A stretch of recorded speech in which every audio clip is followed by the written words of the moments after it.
I am talking about the days of years ago. Count from 1908 on up to the original years.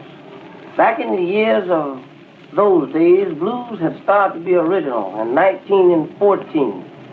From then until the wartime, people always had times from blues on up to original blues. Then on up to 1920, the change blues.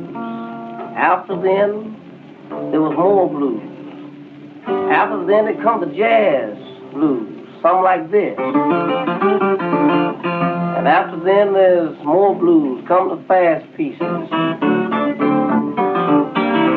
And after then, it come the blues of change, getting in the alley low. People call it the alley. Call it in the colored race of blues. Now we take our white race of the southern states. They play a little different from we colored people. Now here's some of their pieces. That's the idea of the white people. Now you come back to the color, they have a different type of playing. Now we have some pieces goes like this. And that's the color. Here's our color again. And still, we have still down in the alley of blues, just like the whites when they play the Yolan song, but we have our blues a little different. Thanks. Now, where did you grow up, Blind Willie? I grew up down in South Georgia. Statesboro, Georgia was my real home. I was born at Thompson, Georgia, 134 miles of Atlanta, 37 miles west of Augusta. Well, how long have you been a musician? Oh, I taken music when I was quite a child, but in the period of time, I quit for 8 years.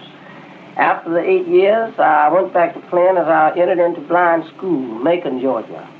I continued my playing up until 1927, the 18th day of October, when I made record for the Victor record people. And from then up until 1932, I played for the Victor people alone, by myself. But in the period of time, in 1929, I made records for the Columbia people, changing my name to Blind Samuel. I was the authorizer of this song, Come On Round to My House Mama, the Cigarette Blues, and the Atlanta Strut, and so on. And after then, I worked with the Vocalion people of 1933, taking up an odd job. They're paying you a small sum of money of $50 a week. But they was getting all the records of blues that they can, which we call the alley. And after the period of time, I picked up another job with the Decca Record Company. Wanting the blues, they give you a small sum of money, but yet paid expense. And after the period of time, I returned back to Augusta, Georgia, where they had moved the machine, where they made a gang of blues there in the summer, in June of 1936. And after the period of time, I haven't made any more records, but I have lots to be released.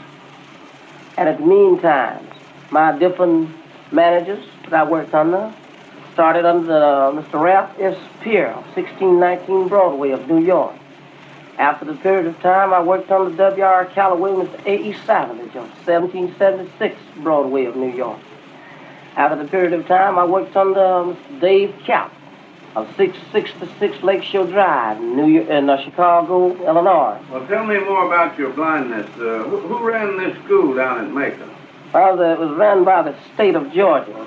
The principal was Professor L.H. Williams in the days and times that I was there. And how long did you stay in that school? From 1922 up until 1925. When I returned to New York and went to a little independent blind school out there.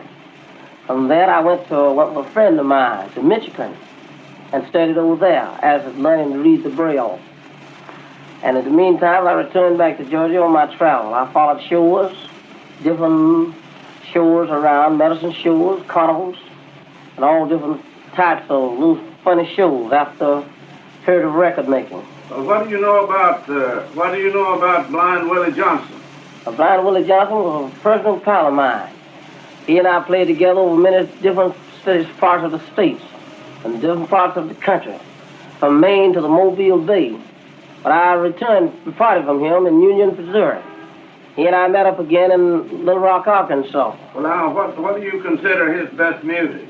Well, sacred music. He has a heavy voice, most sound like a preacher.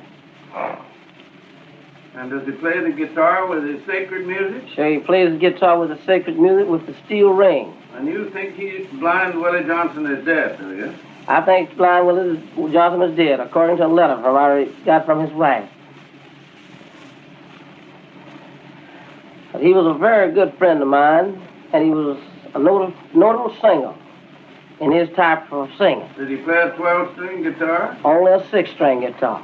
Was he a good guitar picker? Excellent, good.